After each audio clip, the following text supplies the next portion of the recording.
मुख्यमंत्री पुष्कर सिंह धामी ने दो अहम घोषणाएं की हैं। बता दें कि मुख्यमंत्री पुष्कर सिंह धामी ने जनपद उत्तरकाशी के धराली गांव में हालिया आपदा से प्रभावित लोगों के पुनर्वास और राहत के लिए दो महत्वपूर्ण घोषणाएं की है। आपदा में पूर्ण रूप से क्षतिग्रस्त मकानों के लिए 5 लाख रुपए की तत्काल सहायता राशि दी जाएगी। मुख्यमंत्री ने घोषणा की है कि ग्राम धराली, तहसील भटवाड़ी, साथ ही जनपद उत्तरकाशी में आपदा से जिन लोगों के मकान पूर्णतः क्षतिग्रस्त या नष्ट हुए हैं, उनके पुनर्वास विस्थापना के लिए 5 लाख की तत्काल सहायता राशि प्रदान की जाएगी और इसके अतिरिक्त आपदा में मृतकों के परिजनों को भी 5 लाख रुपए की सहायता राशि दी जाएगी ताकि उन्हें इस कठिन समय में आर्थिक सहायता मिल सके।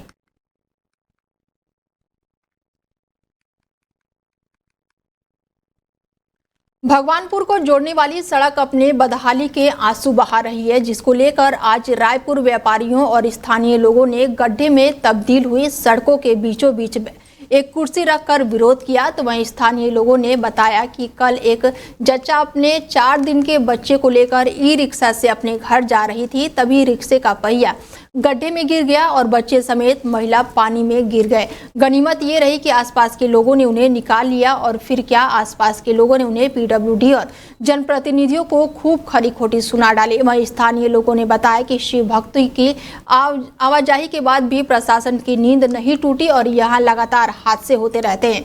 वहीं अब सवाल इस बात का है कि आखिर इस सड़कों से गुजरने वाले अधिकारी और जनप्रतिनिधियों को क्या इस सड़क का ख्याल नहीं आता है?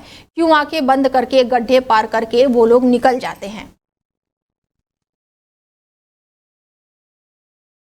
जी भाई जी, ये सारा खेल कुर्सी का ही है, चाहे वो कोई मंत्री हो चाहे पीडब्ल्यूडी हो।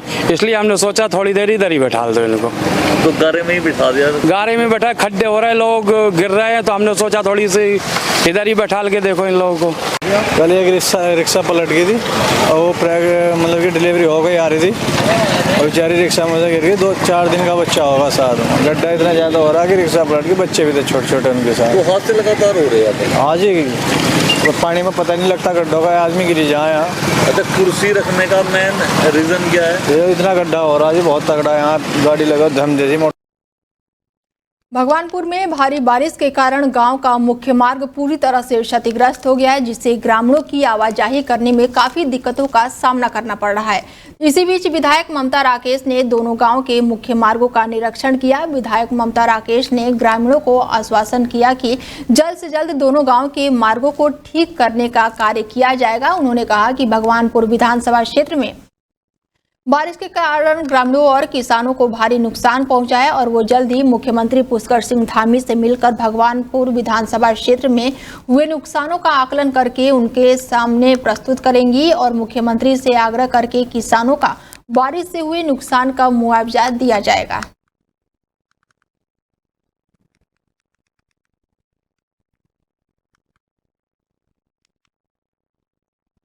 स्वतंत्रता दिवस के मौके पर मसूरी बीजेपी मंडल की बैठक में ये तय किया गया है कि 12 से 15 अगस्त तक हर घर और प्रतिष्ठा पर तिरंगा फहराया जाएगा और 13 अगस्त को मलिंगर चौक से गांधी चौक तक तिरंगा यात्रा निकाली जाएगी। 14 अगस्त को विभाजन विभीषी की स्मृति दिवस मनाया जाएगा और 15 अगस्त को भव्य समारोह होगा।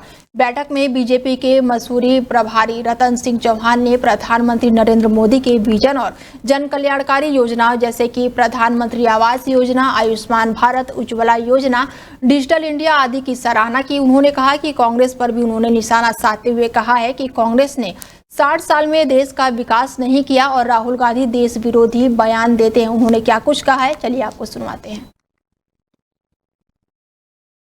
आज भारतीय जनता पार्टी महानगर के अंतर्गत जो मसूरी मंडल है, उस मंडल में हर घर तिरंगा यात्रा को लेकर एक बहुत ही सुंदर मूसलाधार बारिश के बीच में रजत अग्रवाल जी ने एक बैठक का आयोजन किया।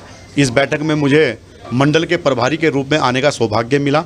मैं आपके माध्यम से पूरे क्षेत्र की जनता को, कार्यकर्ताओं को बताना चाह रहा हूं कि भारतीय जनता पार्टी एक सेवाही संगठन के अंतर्गत काम करती है और भारतीय जनता पार्टी का एक एक कार्यकर्ता 24 घंटे 12 महीने 365 दिन समाज के बीच में रह के, जनता के बीच में रह के, समाज के हितों के साथ देश को आगे बढ़ाने का काम करता है।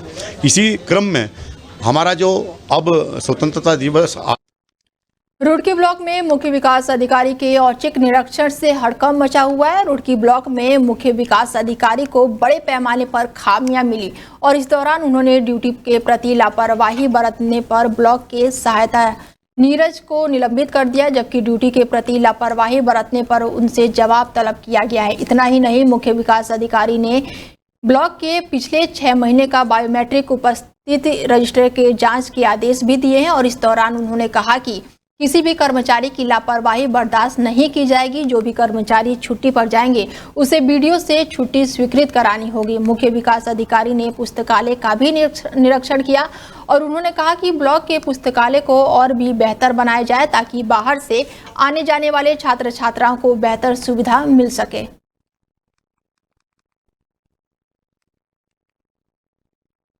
हाल ही में आई प्राकृतिक आपदा से जनजीवन बुरी तरह से प्रभावित हुआ है। शुक्रवार को क्षेत्रीय विधायक एवं कैबिनेट मंत्री डॉक्टर धन सिंह रावत ने कई आपदा प्रभावित गांवों का दौरा कर नुकसान का जायजा लिया। मंत्री ने घर घर जाकर प्रभावित परिवारों से मुलाकात की, उनका दर्द साझा किया और उनकी समस्याएं सुनी। उन्होंने कहा कि राज्य सरकार हर संकट की घड़ी में अपने नागरिकों के साथ मजबूती से खड़ी है। प्रभावित परिवारों को शीघ्र मुआवजा प्रदान कर उन्हें अपने जीवन की राह पर वापस लाने के लिए हर संभव प्रयास किया जाएगा।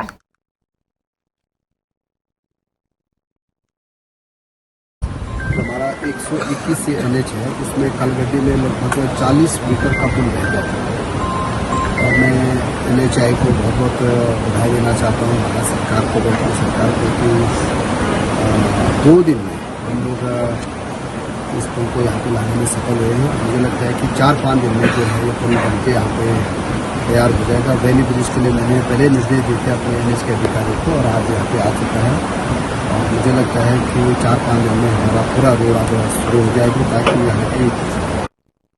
उत्तराखंड के पूर्व राज्यसभा सांसद और वरिष्ठ कांग्रेस नेता प्रदीप टमटा ने कहा है कि उत्तरकाशी के धराली क्षेत्र में आई आपदा प्राकृतिक नहीं बल्कि मानव जनहित है। उन्होंने केंद्र और राज्य सरकार की बीजेपी सरकार पर अनियोजित विकास इको सेंसिटिव जोन की अनदेखी कर पर्यावरण के साथ खिलवाड़ करने का गंभीर आरोप लगाया।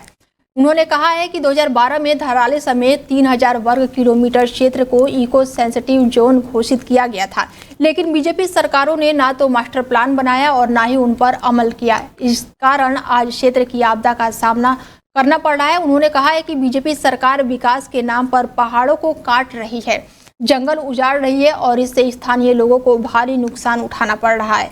धराली में आई आपदा के बाद भी सरकार मृतकों और लापता लोगों का कोई भी स्पष्ट आंकड़ा नहीं दे पा रही है। इस दौरान उन्होंने बीजेपी सरकार पर जमकर हमला बोला है। क्या कुछ कहा है उन्होंने, चलिए आपको सुनवाते हैं।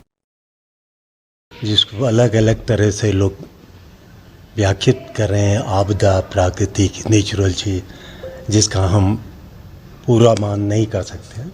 मेरे हिसाब से ये एक नेचुरल फिनोमेना नहीं है, ये मूल रूप से मानव जनित आपदा है। मुझे याद है 2010 में केंद्र में कांग्रेस की सरकार थी, प्रणब मुखर्जी के अध्यक्षता में जयराम रमेश जी और तत्कालीन पावर मिनिस्टर ग्रुप ऑफ